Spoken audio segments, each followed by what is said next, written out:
Hello, this is Thomas K4 SWL. If you're new here, I like to do real-time, real-life amateur radio field activation videos. And today, you'd never know it looking where I am right now, but I'm actually at Fort Dobbs State Historic Site. And I'm about to do a park activation with a radio I haven't used in ages.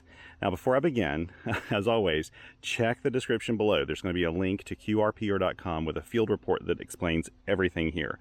I've got extra photos, a little extra background, links to all the gear I use, and there's usually a lot of comments and questions over there, so always check that. I spend more time putting together the field report than I do the video, as probably professional YouTubers can identify very quickly with my videos. Today, I have the little Icom IC703 Plus out. It has been a long time coming. People have been asking me, why haven't you been taking the 703 out in the field? Well, the truth is, it's a wonderful radio. I bought this almost 2 years ago from my buddy Don, same guy I bought my Yaesu FT817ND from, and I always wanted to have a 703. I just thought it was a cool radio. You know, its bigger brother, the 706 Mark II, and well, the 706 series in general is very similar, except the 706 is a 100-watt radio that has VHF and UHF. The 703 is QRP. I think its maximum output's 10 watts. I never run it over 5 watts, so I'm not really sure, but I think its max is 10 watts. It has a detachable head, all that good stuff, just like the 706. But the 703, the original one, I think lacks 60 meters, and was a little more basic. The 703 Plus has an ATU and 60 meters in it. Now, those of you who know this series really well can probably correct me if I've got something wrong there, but why haven't I had this out in the field? Well, to be honest, I tend to use more field portable radios, smaller radios.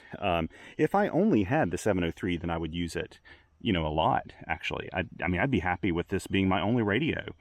The truth is, though, since I have these smaller radios, I tend to turn to them when I do field portable stuff because, frankly, if I'm hiking in or doing something, I just want a smaller radio with me. This one lends itself to being on a picnic table. It has sort of that desktop format. Now, I have taken radios like this to the field, and what I'll do is usually just throw my backpack down and I'll prop it up on here and then sit on the ground or sit on a little stool or something like that and play radio with it propped up there, and that works just fine too. But yeah, that's probably one of the reasons I don't take it out as much. Also, there is one issue with this radio that I need to sort out yet. I think there's a mod to help with it, and that is it does not like any RF coming back off of the shield of the coax or anything like that. And I tend to use a lot of end-fed wires. So because of that, it can screw up the keying a bit. A lot of these radios, when they have any kind of RF coming back, it just messes up the electric keyer a little bit. You may hear a little bit of that today. I don't know. This is the first time I've hooked it up to an end-fed wire in a long time. Now, well, there's a little bit of a story here, but I will tell you this. What I've done is I'm actually using this Chameleon coax that has a built-in inline RF choke. So that common mode choke will keep some of the RF from coming back to the radio, and hopefully that'll make it happier. Hopefully it'll also help the antenna use the shield as the counterpoise and all that good stuff. But I've actually had issues. Yesterday, I tried to do a park activation with the 703 using the exact same setup I have here. This Chameleon 50-foot coax going into, I wanted to use an end-fed half wave, so I wouldn't have to use the ATU if I didn't want to. And so I've got it going into this MM0 OPX end-fed half wave. Well, I couldn't figure out what was going on because when I started transmitting on there, I'm not used to this radio. I'm not used to the 703. Out of all the radios I own, it's the one I know the least. In fact, you'll probably see me fumbling through the menus if I have to do anything out of the ordinary today, and I'm sorry about that in advance, especially those of you who own the 703. You're going to be shouting at your screen telling me which button combination to use, but I don't like the ergonomics of the 703. I like them less than I do than that on the 817, but a lot of it's just because I haven't spent enough time with the radio. Anyway, I started transmitting, realized that nothing was really coming out, and then I realized that the meter setting I was looking at was just power output. I switched it over to the SWR, and the SWR was through the roof, and I couldn't figure out what was going on. I checked a few things, but it was getting dark at the park. It was right at sunset. It was getting dark, and I thought, you know, I just need to get on the air now and finish up this activation. I was running out of time in my UTC day to finish that activation for that day. So I just took down, I took the coax off, rolled it up, got rid of the 703 and pulled out my Elecraft KX1, at which time it was pitch black outside because it was literally going down on me. I've used the KX1. I used a different RG316 connector to connect to this end-fed half wave. And also you'll notice here, and I keep forgetting to do this, I haven't had this, this is I think the fourth time I've had this antenna out. I keep forgetting to permanently connect this little lug here so that I can use that. And I don't want to just crimp it, I want to solder and crimp it. And because of that, I just keep forgetting to do it when I'm at the house. And so I get off to the field and I realize I'm still just using this wing nut to hold this wire in. Well, I looked at the wire and the wire was pretty stripped back, and I thought, you know, maybe part of the reason why I didn't get a good SWR was because it only had like one strand of wire connected or something. Which makes sense because I was hearing really well. I mean, the receiver was working great, but the transmit wasn't working on the 703. So I took it, stripped it back, made it a little nicer, put it in there, and then everything worked with my KX1. Everything was resonant as it should be. Came out here today, set up the 703, and thought, well, I fixed this, so I'm good now. So I set it up, hooked up everything, and I've got the antenna deployed really nicely, actually. If you can look here, so the reason I'm kind of hiding down here in the woods is they're doing a demonstration over here at the picnic shelter, and I wanted to stay away from that. I didn't want them to hear a lot of Morse code here at this, you know, historic site when people are trying to do other things here. So I wanted to kind of tuck away. Park rangers are super, super kind here. They're very, very nice and very accommodating to amateur radio operators. They like us. So I came down here, kind of down the bank, and parked myself there. I deployed the antenna over that tree limb. You can't really see it really well, but it's very high, actually. It was pretty high for just a random throw. And I threw it up there, and it's almost in an inverted V shape. That's the end of the antenna right there. It runs all the way up, then all the way down. So it's almost like a vertical, and it comes out to a V shape. So whatever shape you want to call that, it should work. Hooked it up, went to the radio, keyed up, looking for that nice SWR, and I was getting a bad SWR again. And I thought, what is going on here? And I thought, maybe it's something wrong with the 703. And so I started to disconnect the 703 and think, well, I can pull the KX1 out again, of course, and do this activation. But I didn't want to do it. I wanted to use the 703. And the thing you have to keep in mind when this happens, and it's what I try to do. Yesterday I was in a rush because I was trying to beat sunset, which actually beat me, which was fine. But I just wanted to get on the air really quickly because the UTC day was ending. Right now, I do have a little time pressure because the park will close at 5. It's about 20 to 4 right now, so I need to do my activation within an hour and then pack up. Should be able to do that. So I thought, let's troubleshoot a little bit more. So I checked out the ends of the coax, which were fine. They should be. This is a really high quality coax. So I wasn't expecting there to be an issue with the coax. And then it hit me. I'll show you the culprit. I'll show you exactly what happened. I pulled this off the end. This SO239 to BNC male. This one is faulty. Something's not working with it. I don't know what. I'm not going to bother fixing it because you know what? These things are really junk. I've yet to find a supplier of high quality SO239 to BNC adapters. I'd like to, and if you know of any, please put so in the comments because I'm finding that no matter who I buy them from, they all seem to be about the same quality. I wish maybe Amphenol or somebody made some. I would pay good money for these. They're super cheap if you buy them on Amazon or eBay or any of those places, of course, but they're just not that great. They're not that great. And I was on a search for some better ones and just couldn't find them last time. I found some that were pricier, but I couldn't tell that they were a better brand, you know. So I'd love your input on that if you've got any. I replaced it out with another one and tuned it up or turned it on, and it works great. I got a pretty good SWR on it. Not perfect, but good enough. This isn't exactly a perfect deployment. So I'm ready to rock and roll on this thing. Now, I just hope the keying works out. Let me get this set up. As I always say, any YouTuber worth their salt would have already done this bit. And they had stopped the camera. do it properly. But if you've been watching my videos for very long, you know I'm not that kind of guy. I just do it as I do it here. Get this plugged in, get a little bit of juice going to the camera. There we go. And now we're going to play some radio. Now, I can't even remember how to use the message memories in this. It's been so long. I probably literally have not used this in the field in a year. So, I think it's maybe a year, probably last fall or early spring. I can't remember. But anyway, I'm looking forward to using the radio in the field. I'm not hearing anybody on here. I'm running this at 5 watts right now. Let's see if the reverse beacon network will get me. Let's get this activation started. Have I got everything down here? Yes, I do. I'm getting about a 1.5 to 1, which is fine for me.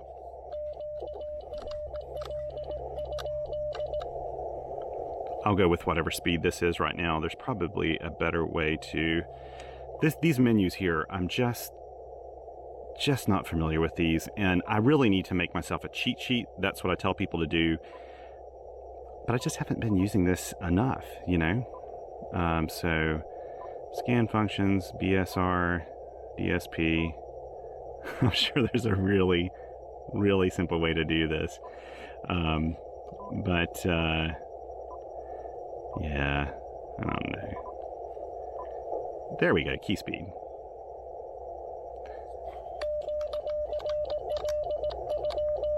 I'll just go with 19 words a minute.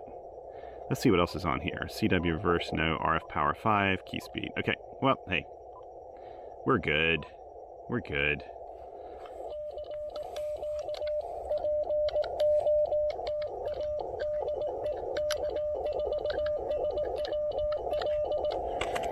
Okay, let's see. Let me do one thing.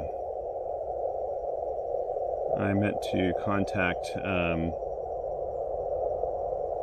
okay, let's see here. 14062.5. I meant to text my buddies Mike and Eric so they would know where I am.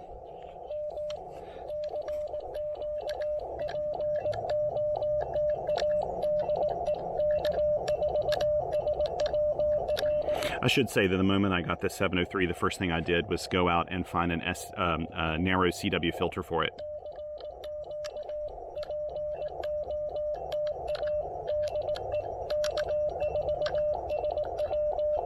It has one filter position. That's what it sounds like without it.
Okay, hang on, let's see, I got a P and a P there.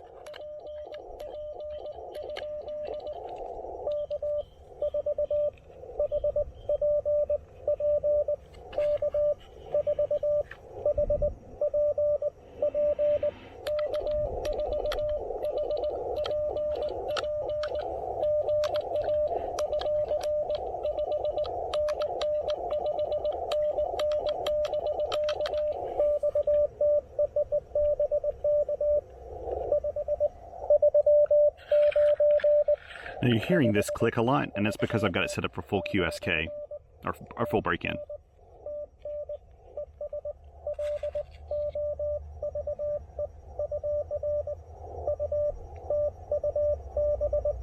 That's very kind of him.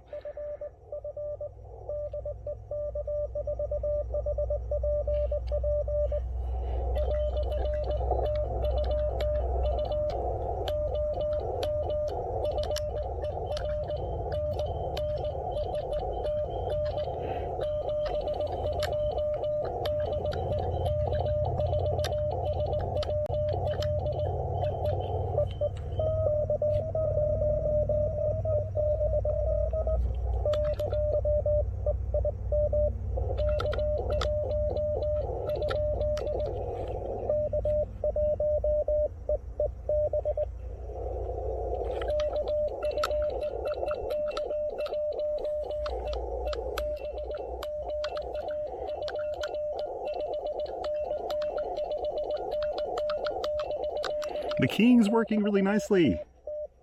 Oh, I'm loving this. I've missed you.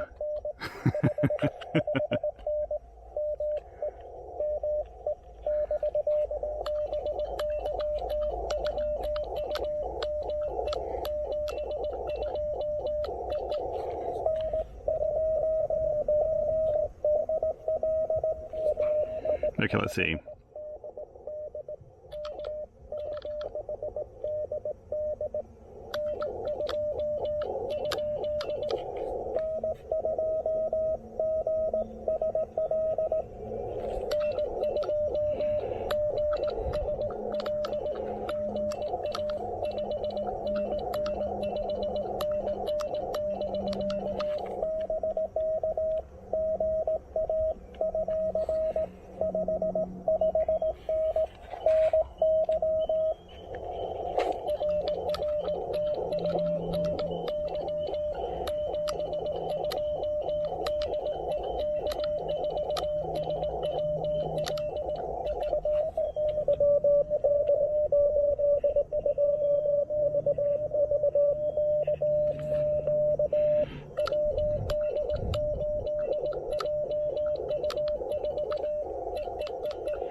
Oh, VV.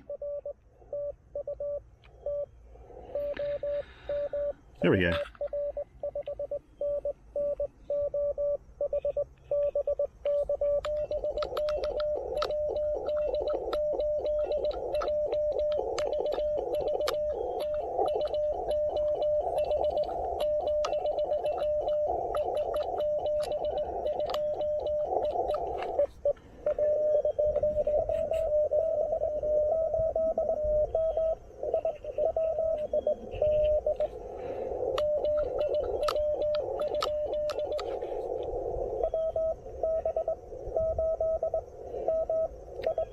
Was that W? Okay. Okay.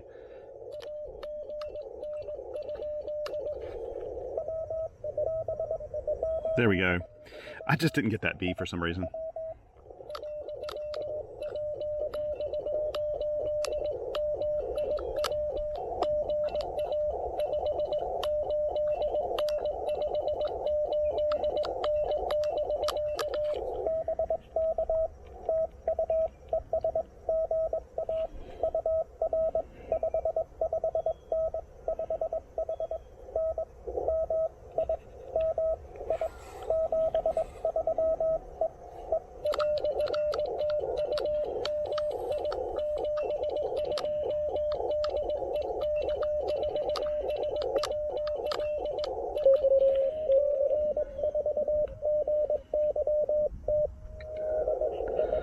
Okay.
Okay, here we go.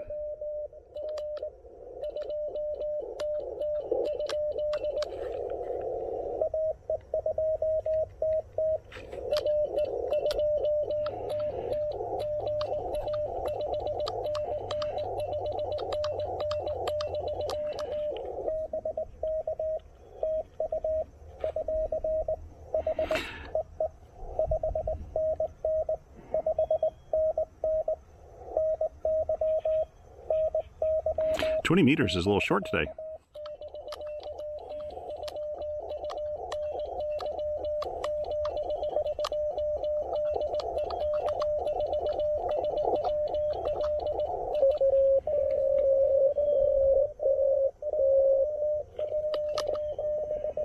Okay, I heard who that was.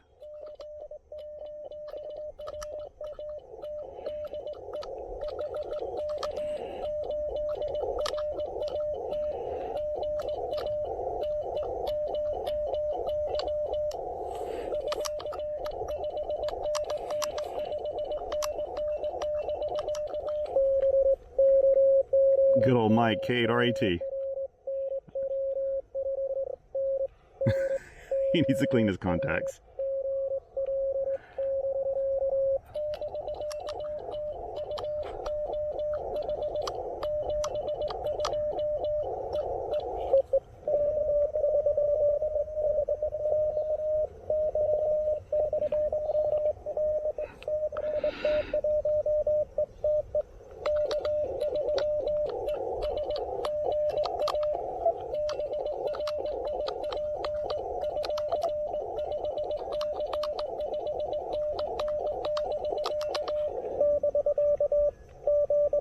Brian and I have been working each other a whole lot. I've been hunting him, he's been hunting me a lot.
Uh-oh. There we go.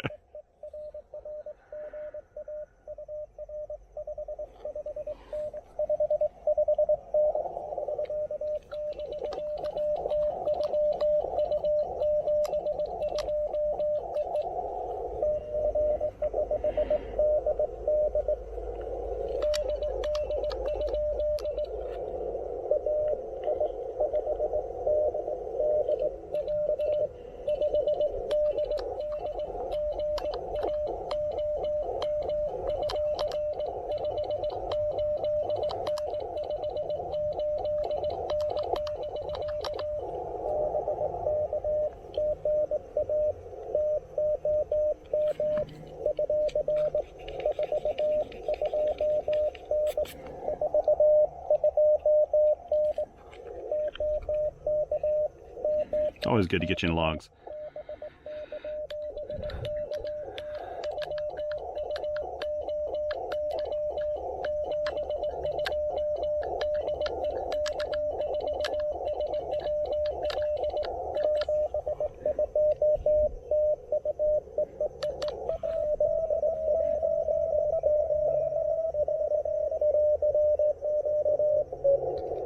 Okay, let's see.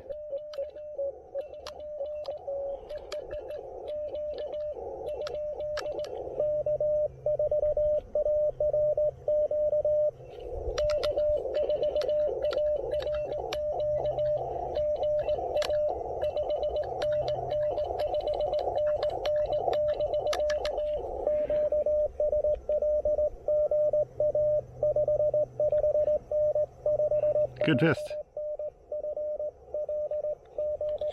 I thought if that was really a 4 call, it'd be Florida.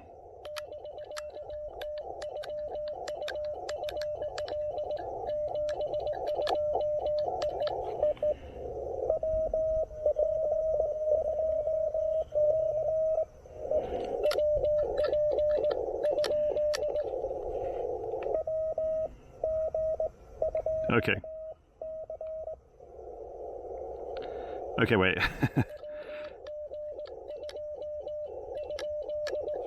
Sorry about that.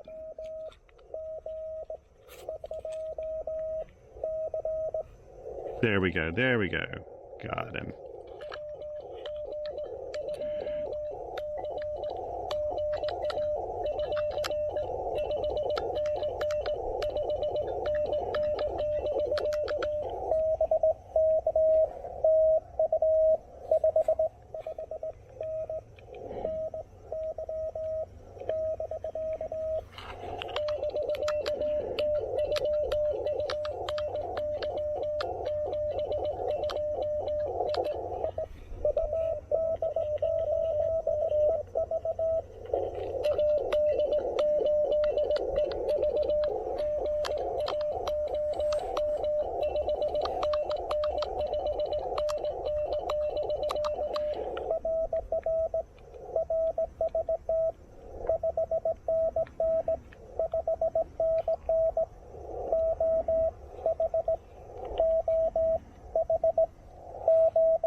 Signals sound fantastic right now. The conditions are really good.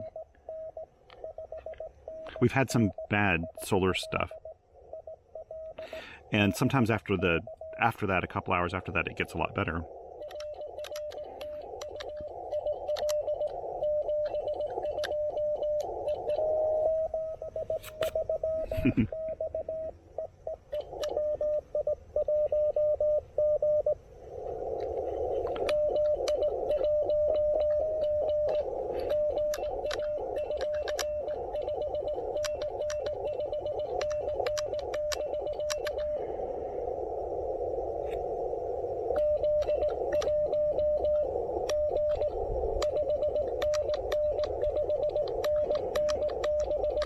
Did I hear that correctly? I didn't. Okay. That must be something else.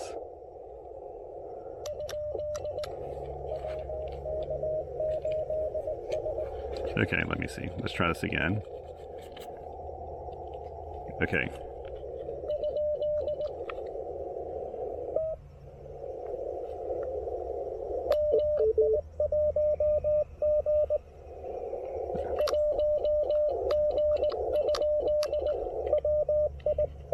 There we go. That's it.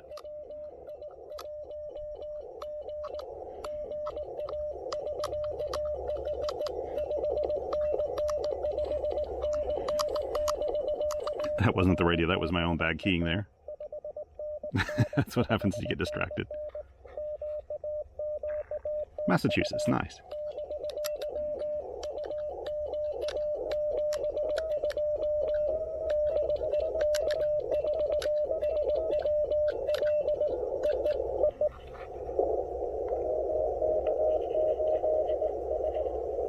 Okay, now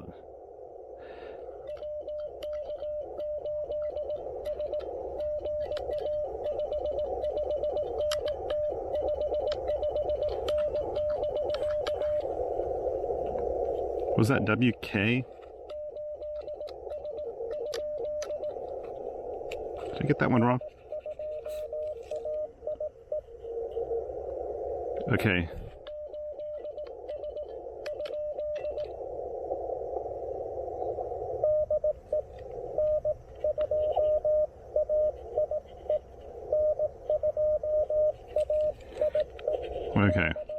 Right, okay, I'll get you in there because I didn't hear anybody respond.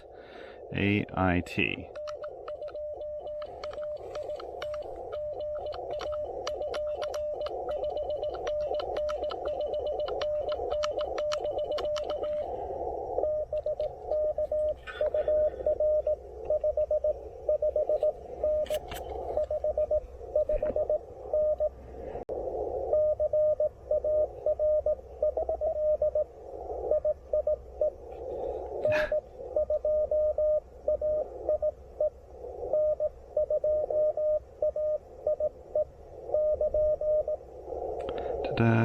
Okay, wait, I got that wrong.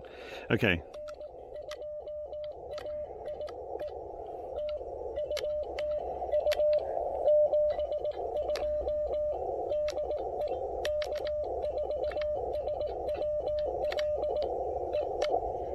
Sorry, Beth. I hope I got that right. Okay.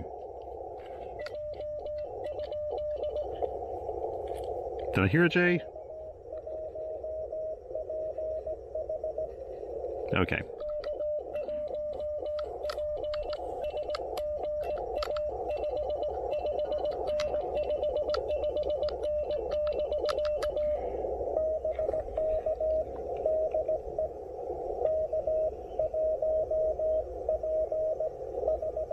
Oh, H. That's an H. H's and S's can be tricky.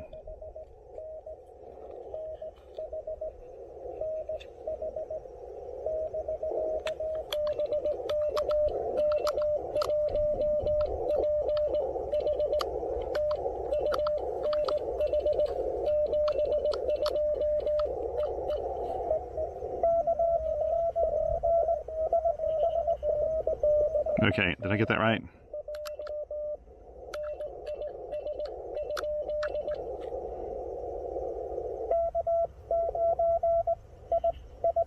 Oh!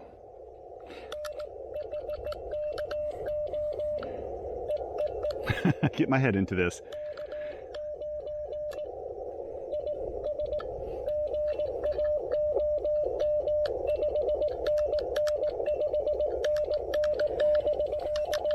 K9IS, how did I get an extra N in there? My brain's going a little fuzzy right now.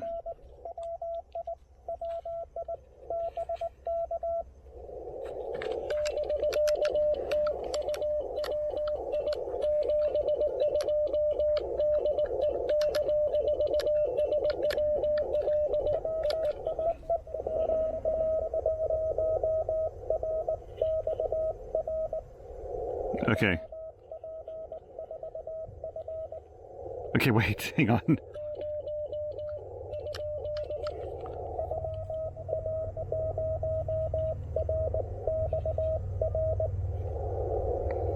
Okay, wait.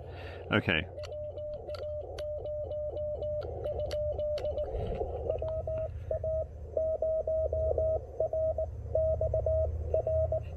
There we go.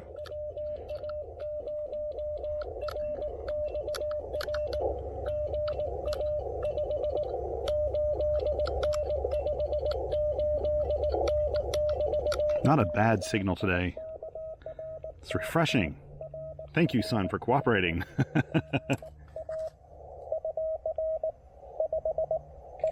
We'll take some pictures while I can do it.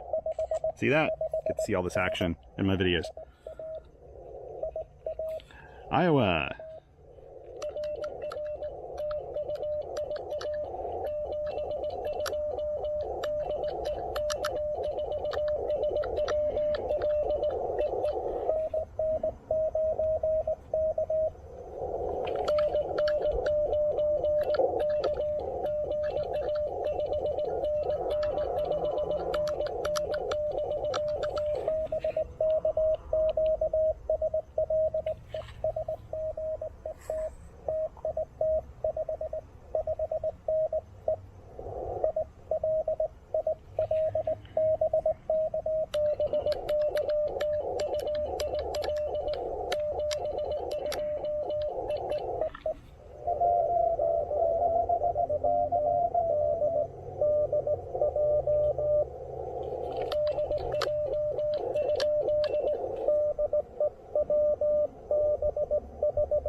My writing's bad.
It's actually got a little bit of hum in his tone.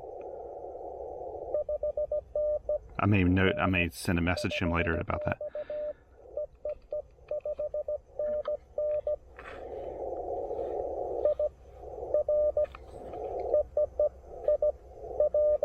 There we go.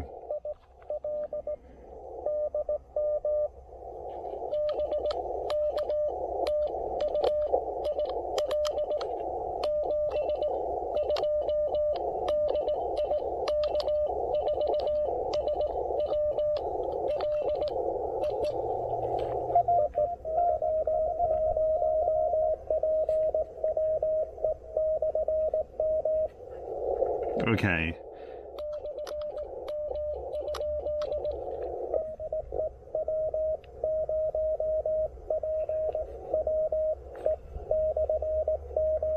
I think I got him there.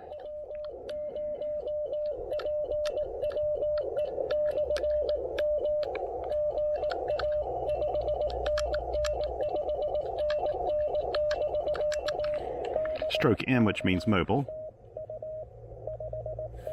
So W0 PWE stroke mobile.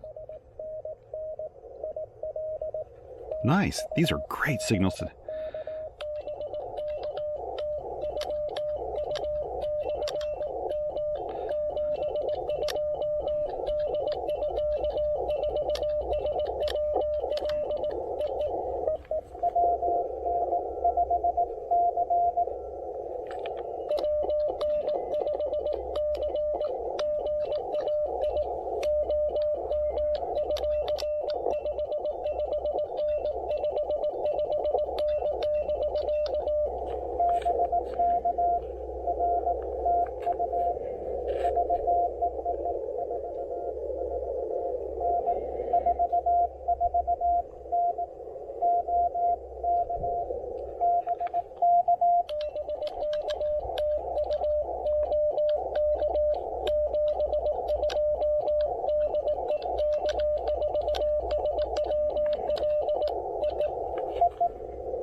This is so much fun.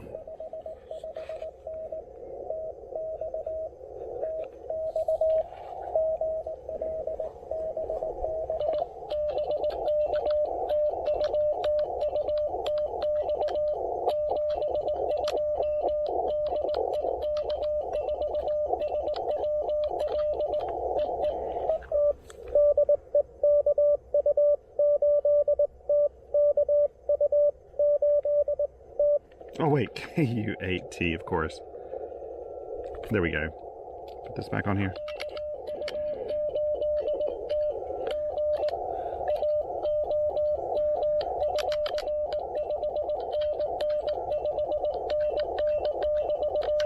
Very avid POTO activator. POTO.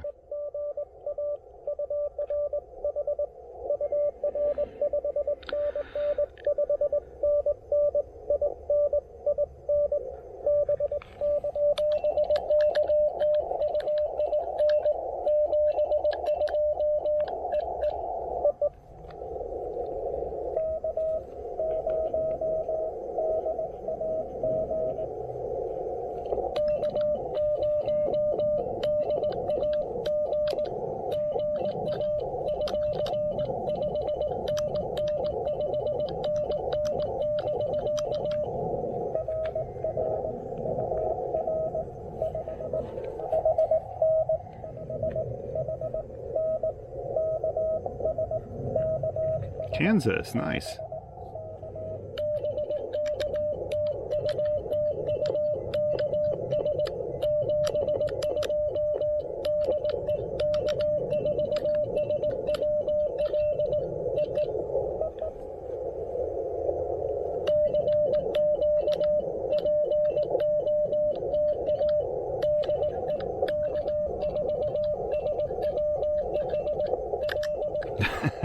That was kind of a flub up.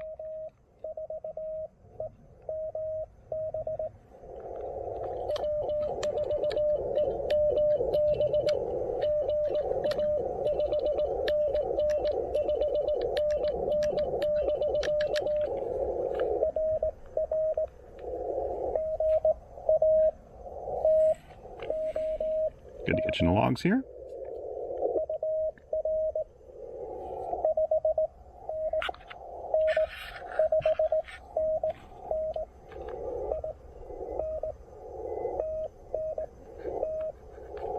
It's amazing we're getting Tennessee on 20 meters.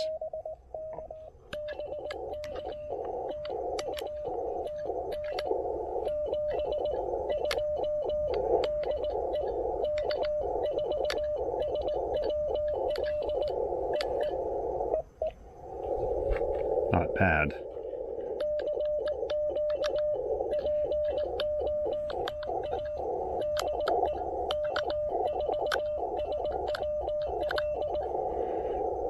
The keying on this is perfect today.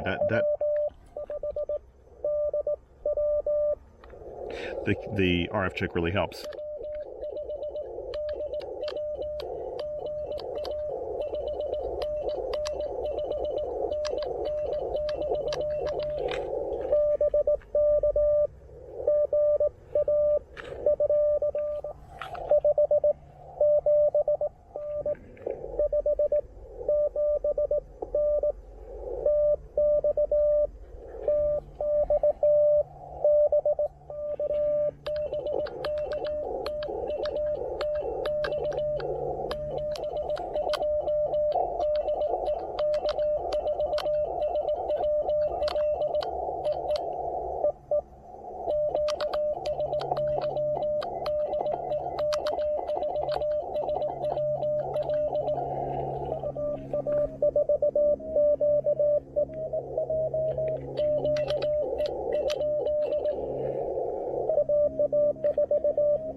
Okay.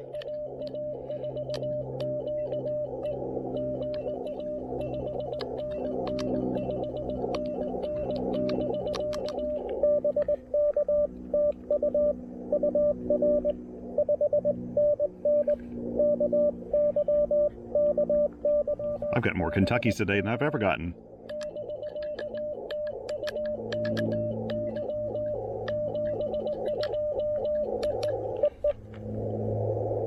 Thought I heard somebody else in there.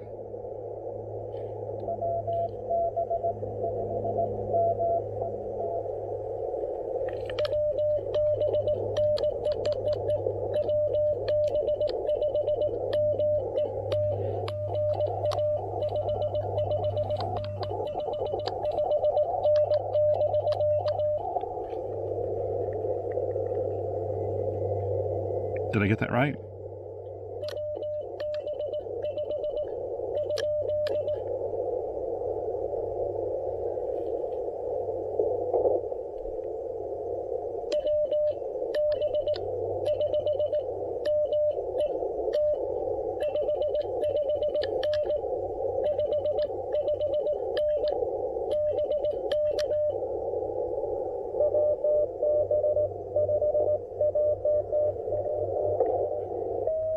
Okay.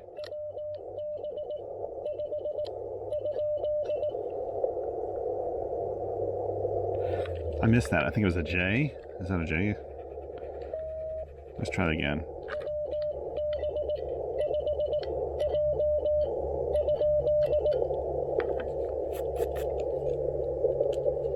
Okay.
Anybody else?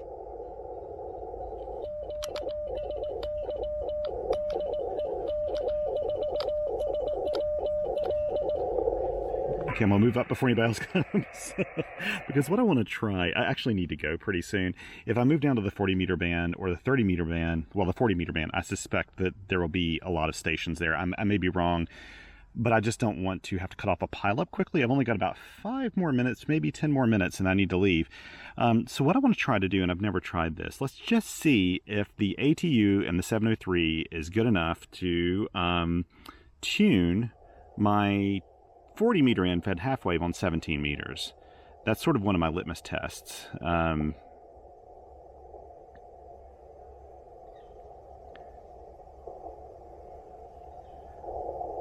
So I should say, one of the things I wanted to say earlier, this has been so gangbusters actually.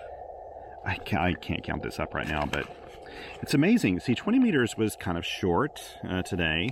But just packed full of signals. I can't believe I was getting Tennessee and stuff, which means that there must be a pretty good amount of charged ions in the ionosphere. That happens sometimes when you get, you know, some good results from propagation. I mean, you have good propagation on 20 meters when you've got, you know, the right amount of solar activity. You can actually get some kind of close-in stations on 20 meters and some of those longer throw meter bands normally. But anyway, yeah, so it was kind of cool to get that many stations that are kind of close, like Tennessee and stuff. Let's try 17 meters. Let's see, first of all, if I can even tune this. Because, of course, it'll need a tune. Now I need to change the meter to SWR. Yes, it did. Okay, so I'll call CQ here just a little bit, just for fun. So it did it. That's one of my tests. To me, an ATU, if it can't tune from a resonant end-fed antenna, like a 40-meter end-fed half wave, if I can't tune 30 and 17, let's see if it'll do 32 while I'm at it. If it can't tune those two off, then, you know, it's not a super wide-ranging tuner. They should be able to do that normally, but I'm not hearing anybody here. Yeah, it did that. Okay, good. Now let's just go back up here to 30 and 17 and tune that. There we go. So yeah, that's an important thing, because if you have a 40-meter end-fed half wave, it'll work on 40, 20, 15, and 10. Sometimes you get it to work on 12, depending on how you have those cut and configured.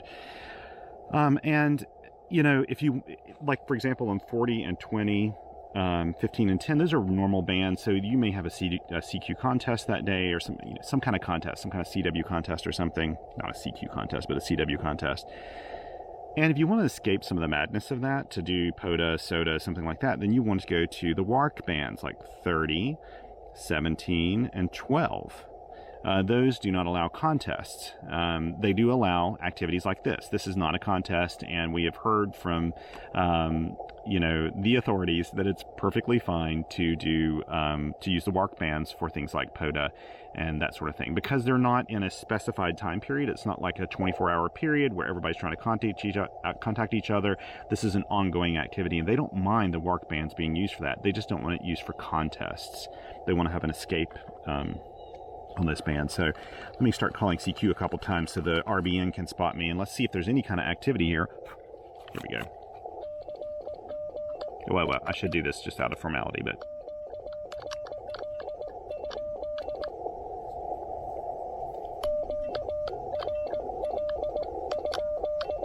QRL question mark.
Anybody?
Sound stronger on this than they did the 20-meter band. So I'll sometimes send thank you again, AGN, when someone works me on a different band or a different mode.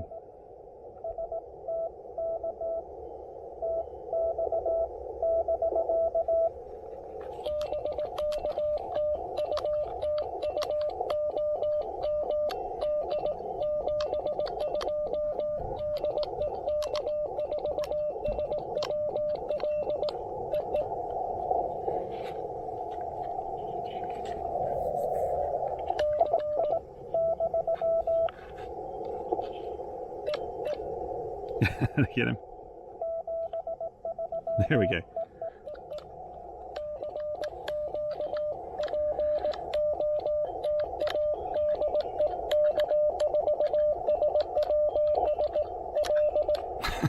I'm trying to do a little iambic keying.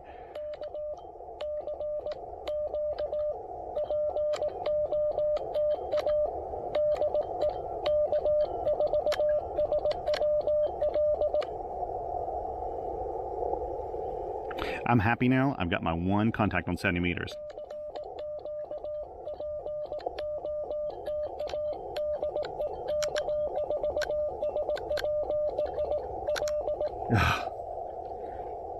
This hand is just not working today. I'm gonna do one more call.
This is my last call.